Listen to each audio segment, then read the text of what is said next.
नमस्कार दोस्तों। आज की इस वीडियो में मैं आपको अब्राहम हिक्स की 17 सेकंड टेक्निक के बारे में बताऊंगा और मैं इसे इतनी आसानी से एक्सप्लेन करूंगा ताकि आप इसे एक बार में समझ जाओ कि ये 17 सेकंड टेक्निक है क्या और कैसे काम करती है और मैं कैसे अपने लिए इस्तेमाल करता हूँ इसे और आप कैसे इसे इस्तेमाल कर सकते हो अपनी सभी मैनिफेस्टेशंस को पूरा करने के लिए। वैसे मैंने इससे पहले भी 17 सेकंड टेक्निक पर बात की है, लेकिन कभी भी इसे पूरी तरह से एक्सप्लेन नहीं किया है, जिसकी वजह से बहुत लोगों को अभी भी कन्फ्यूज़न होती है। इसलिए अगर अब कभी आपको ज़रूरत पड़े तो आप इस वीडियो को आकर आराम से देख सकते हो। तो सबसे पहले अब्राहम हिक्स हमेशा कहती हैं कि अगर आप किसी भी चीज़ पर फोकस करते हैं तो वो फोकस आपका उस चीज़ को एक्सपेंड कर देता है। यानी अगर आप अपनी किसी अच्छाई पर फोकस करेंगे तो आपकी लाइफ में अच्छाई बढ़ेगी और अगर आप अपनी लाइफ की बुराइयों पर फोकस करेंगे तो वही आपकी लाइफ में ज़्यादा बढ़ेगी। लेकिन बहुत से लोगों का ऐसा सवाल होता है कि जब भी हम कुछ नेगेटिव सोचते हैं तो वो हमारी लाइफ में तुरंत मैनिफेस्ट हो जाता है, लेकिन वही अगर हम कुछ पॉजिटिव सोचते हैं तो हमारी लाइफ में मैनिफेस्ट होने में हमें बहुत ज़्यादा टाइम लगता है। ऐसा क्यों? तो इसके लिए अब्राहम हिक्स 17 सेकंड टेक्निक का इस्तेमाल करने के लिए कहती हैं और बताती हैं कि अगर किसी चीज़ पर हम सिर्फ 17 सेकंड मिनिमम उस पर फोकस करें तो हम उस चीज़ को एक्टिवेट कर देते हैं, यानी उस थॉट को एक्टिवेट कर देते हैं और वो फिर उसके बाद से मोमेंटम पकड़ना शुरू हो जाता है। फॉर एग्जाम्पल, जैसे अगर आप कार चलाते हो तो जब आपकी कार खड़ी होती है तो आप अपनी कार में चाबी लगाते हो, उसके बाद अपनी कार को स्टार्ट करते हो, उसके बाद उसे फर्स्ट गियर में लगाते हो क्लच दबा के, फिर धीरे धीरे आप अपनी गाड़ी को आगे बढ़ाते हो। फिर उसके बाद जब आपकी गाड़ी थोड़ी आगे बढ़ती है तो आप सेकंड गियर लगाते हो, उसके बाद गाड़ी को आगे बढ़ाते हो, फिर उसके बाद आप थर्ड गियर लगाते हो।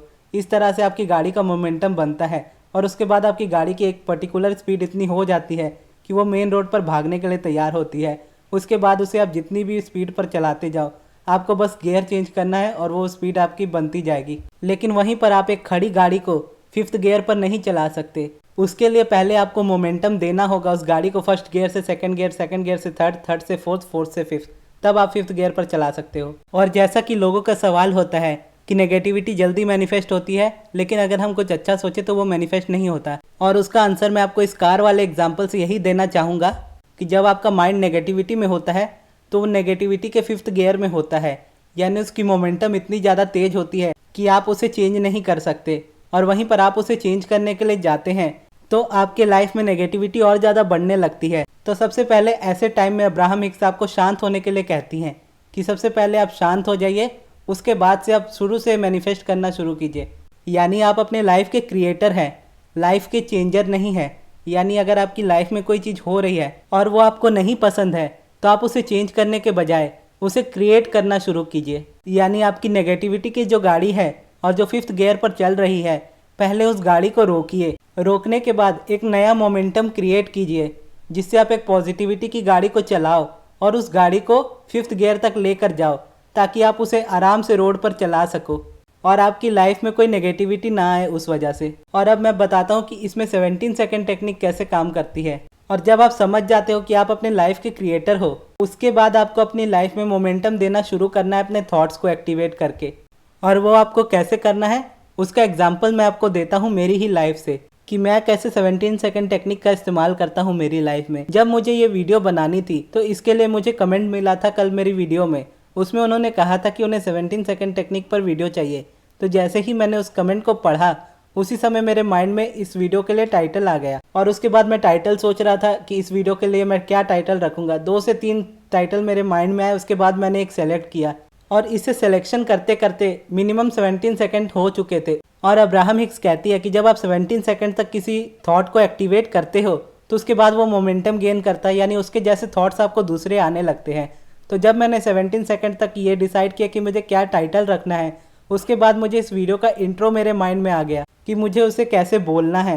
और उतना ही मैं सोचते सोचते एक 17 सेकंड का साइकिल और पार हो गया। फिर उसके बाद मैं वो सोचने के बाद उसके बाद मैं सोचने लगा कि मैं एग्जाम्पल कौन सा दूंगा जिससे आपको इजीली समझ में आ पाए कि मैं क्या आपको कहना चाहता हूँ, क्या आपको सिखाना चाहता हूँ। और फिर इसे सोचते सोचते 17 सेकंड का तीसरा साइकिल भी पार हो गया। और उसके बाद मैं सोचने लगा कि इस वीडियो का मैं थंबनेल किस तरह का बनाऊंगा, क्या उस पर लिखूंगा। और ये सोचते सोचते 17 सेकंड का चौथा साइकिल भी ख़त्म हो गया।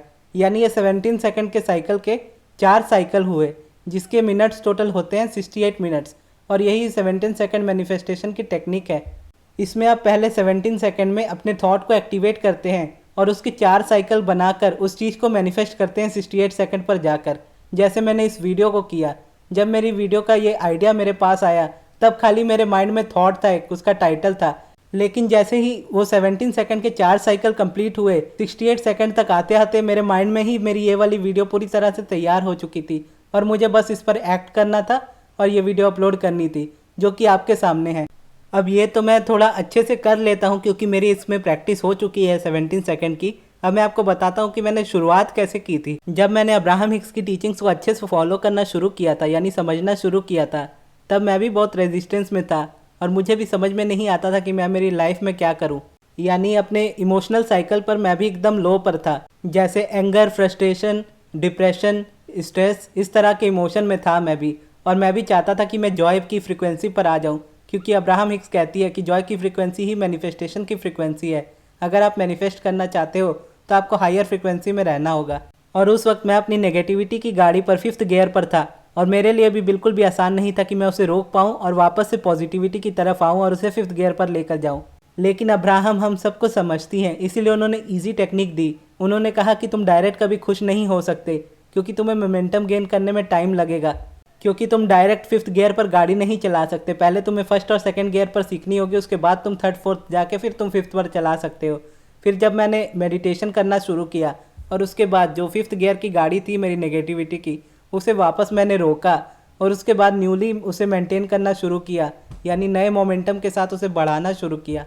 उसके लिए अब्राहम हिक्स कहती है कि आप हमेशा ऐसे थॉट्स को चूज़ करो जो आपको बेहतर फील कराए। यानी अगर आप बहुत ज़्यादा गुस्से में हो तो ऐसा क्या आपको सोचना है जिसके सोचने से आपको थोड़े गुस्से से रिलीफ मिले, और फिर उसे आप कंटिन्यू करते हो तो उसके बाद आपको क्या करना पड़ेगा जिससे आपको रिलीफ मिले। और ऐसे ही करके आपकी रेजिस्टेंस कम होगी और आप धीरे धीरे बेटर फीलिंग थॉट्स की तरफ बढ़ोगे। उसके बाद आप खुश रहने लगोगे, यानी जॉय की फ्रिक्वेंसी पर आ जाओगे। और इस बात को मैं आसानी से समझ चुका था और मैं इसे अप्लाई करना चाहता था, तो मैंने सोचा कि इसे 17 सेकंड टेक्निक का मैं कैसे इस्तेमाल कर सकता हूँ इसमें, क्योंकि मुझे मोमेंटम गेन करना था। और अब्राहम हिक्स हमेशा ये कहती है कि ज़रूरी नहीं है कि अगर आपको जॉब चाहिए तो आप जॉब के बारे में सोचो, या रिलेशनशिप चाहिए तो रिलेशनशिप के बारे में सोचो। अब्राहम सिर्फ ये कहती है कि आप अच्छा सोचो, अच्छाई की तरफ चल जाओगे, बुरा सोचो, बुराई की तरफ चल जाओगे। यानी वो चीज़ मैटर नहीं करती जिस पर आप सोच रहे हो, बस मैटर ये करता है कि जिस चीज़ पर आप सोच रहे हो उस पर आप अच्छा फील कर रहे हो या नहीं। अगर आप अच्छा फील कर रहे हो तो आप अपनी मैनिफेस्टेशन के क्लोज हो। और इस बात को समझने के बाद मैं इंस्टाग्राम में बस रील्स देखा करता था। मुझे डॉगीज़ बहुत ज़्यादा पसंद है, तो मैं डॉगीज़ की रील्स देखा करता था। और रील्स का टाइम होता है 15 से 30 सेकंड का, और सोशल मीडिया का एल्गोरिदम ऐसा होता है कि आप जैसी वीडियोस देखोगे आपको वैसी ही वीडियोस बाद में रिकमेंड होती है। तो जब मैं एक वीडियो देखता था डॉगीज़ की तो उसके बाद दूसरी वीडियो भी वैसी ही आती थी, तीसरी वीडियो भी वैसी ही आती थी, और मैं बस उस वीडियोस को देखा करता था और मुझे अच्छा फील होता था। और जैसे जैसे अच्छा फील होता था तो मैं समझ रहा था कि मेरी रेजिस्टेंस कम हो रही है, और साथ ही साथ मैं 17 सेकंड को अच्छे से प्रैक्टिस कर पा रहा हूँ, ताकि इसमें अगर मुझे आने वाले टाइम में अगर कोई थॉट्स को डालना पड़े, यानी कोई मैनिफेस्टेशन के लिए डालना पड़े, तो मैं इजीली उसे डाल पाऊँ। लेकिन शुरुआत में मेरा कभी भी ये इंटेंशन नहीं होता था कि मैं कोई बहुत बड़ी चीज़ मैनिफेस्ट करूँ। मेरा इंटेंशन बस ये होता था कि मैं अच्छे फीलिंग थॉट को खोजूँ और उससे मैं अपनी अलाइनमेंट में आऊँ, क्योंकि अब्राहम ने मुझे इस तरह से समझा दिया था कि अगर आप अलाइनमेंट में आते हो तो आप जो मांगो या ना मांगो आपको हर वो चीज़ मिल जाएगी जो आपने कभी मन में सोची भी है। यानी ऐसे 17 सेकंड के बहुत सारे साइकिल्स अपने माइंड में आप हमेशा बनाते हैं, लेकिन वो हमेशा नेगेटिविटी की ओर होते हैं। लेकिन जब आप रेजिस्टेंस को रिलीज़ कर देते हैं तो आपके रेजिस्टेंस थॉट ख़त्म हो जाते हैं, और उसके बाद जो बचता है वो अच्छे थॉट्स होते हैं, यानी पॉजिटिव थॉट्स होते हैं। यानी अगर आप रेजिस्टेंस को कम कर देते हो तो आपने 5 साल पहले या 2 साल पहले भी कोई चीज़ सोची होगी कि मुझे ऐसा कुछ चाहिए, और अगर आपने उसे अच्छे से मोमेंटम गेन किया होगा तो वो चीज़ भी आपकी लाइफ में मैनिफेस्ट हो जाएगी आपके रेजिस्टेंस को कम करने के बाद। इसीलिए अब्राहम हिक्स ये भी कहती हैं कि आप ज़रूरी नहीं कि आप यूनिवर्स से कुछ मांगो ही, यूनिवर्स को ऑलरेडी सब पता होता है। क्योंकि जब यूनिवर्स आपकी लाइफ में कॉन्ट्रास्ट भेजता है तो आप उसमें से सवाल करते हो। जब आपकी लाइफ में ख़राब रिलेशनशिप आता है तो आप अच्छा रिलेशनशिप मांगते हो, ख़राब जॉब आती है तो अच्छा जॉब मांगते हो। इस तरह से आपकी लाइफ में जो कुछ भी कॉन्ट्रास्ट आता है आप उसमें से अच्छाई मांगते हो और उसमें से निकलते हो। लेकिन आपकी रेजिस्टेंस ज़्यादा रहती है, उस वजह से वो मैनिफेस्ट नहीं हो पाती। लेकिन जब आप रेजिस्टेंस को कम कर देते हो तो वो चीज़ आपकी लाइफ में मैनिफेस्ट हो जाती है। और जब मैं ऐसे डॉगीज़ की रील्स देखा करता था तो धीरे धीरे मेरा माइंड अच्छा होने लगा और मैं समझने लगा कि मेरी रेजिस्टेंस ख़त्म होने लगी है। फिर धीरे धीरे मुझे वीडियोस के आइडियाज़ आने लगे और मैं अच्छी से अच्छी वीडियोस बनाने लगा। शुरुआत में मेरी वीडियोस में मुझे हिंदी में ट्रांसलेट करके बोलना पड़ता था, और मेरे पास बोलने के लिए उतना अच्छे से होता नहीं था, क्योंकि मेरी भी इंग्लिश बहुत ज़्यादा अच्छी नहीं थी तभी। और अब्राहम की इंग्लिश और ज़्यादा स्ट्रॉन्ग है, उसे समझने में और ज़्यादा टाइम लगता था। लेकिन धीरे धीरे मैं इस बात पर ध्यान नहीं देता था कि मुझे ये चीज़ समझ में नहीं आ रही। मैं सिर्फ उस चीज़ पर फोकस करता था जिसमें मुझे समझ में आ रहा था और जिसमें मुझे मज़ा आ रहा था। और इस तरह धीरे धीरे क्या हुआ कि अब्राहम हिक्स की टीचिंग्स मेरे माइंड में बैठने लगी। और ऐसा होने लगा कि मैं कोई क्वेश्चन अपने माइंड में करता हूँ तो मुझे कहीं ना कहीं से उसका आंसर मिल जाता है। यानी अगर मैं मेडिटेशन में बैठा हूँ और मुझे कोई क्वेश्चन चाहिए कि मुझे नेक्स्ट वीडियो किस टॉपिक पर बनानी है, तो मैं बस इतना बोल के छोड़ देता था और अपने दिन भर के काम में लग जाता था। तो कभी कोई वीडियो देखते देखते मुझे आइडिया आ जाता था, या कभी टीवी में कुछ देखते था, सुन लेता था, उसमें से आइडिया आ जाता था। इस तरह से बेसिकली आइडिया आ जाता था। और धीरे धीरे करके आज मैं इस स्टेज पर पहुंचा हूं। जैसा मैंने अपना एग्जांपल दिया है कि कल की वीडियो में, बस उस वीडियो में उन्होंने कहा था कि उन्हें 17 सेकंड की वीडियो चाहिए, और उस कमेंट को पढ़ते ही मेरे माइंड में पहले टाइटल आया, उसके बाद 1 मिनट के अंदर ही मेरे माइंड में वो वीडियो तैयार होगी जो अभी आपको मैं दे रहा हूँ। तो आप भी 17 सेकंड टेक्निक का इसी तरह से इस्तेमाल करें और अपनी लाइफ में बेटर फीलिंग थॉट्स को खोजें। और आप अपना गोल बनाएं कि आपको अलाइनमेंट की तरफ जाना है। और जब आप अलाइनमेंट में आ जाओगे तो आपके लिए सब कुछ आसान हो जाएगा, आपको कुछ भी मांगना नहीं पड़ेगा, क्योंकि यूनिवर्स ऑलरेडी सब जानता है आपके कॉन्ट्रास्ट की वजह से। और जब आप रेजिस्टेंस से हट के अपने अलाइनमेंट में आ जाओगे तो आप अपनी लाइफ में खुद हर चीज़ को आता हुआ देखोगे।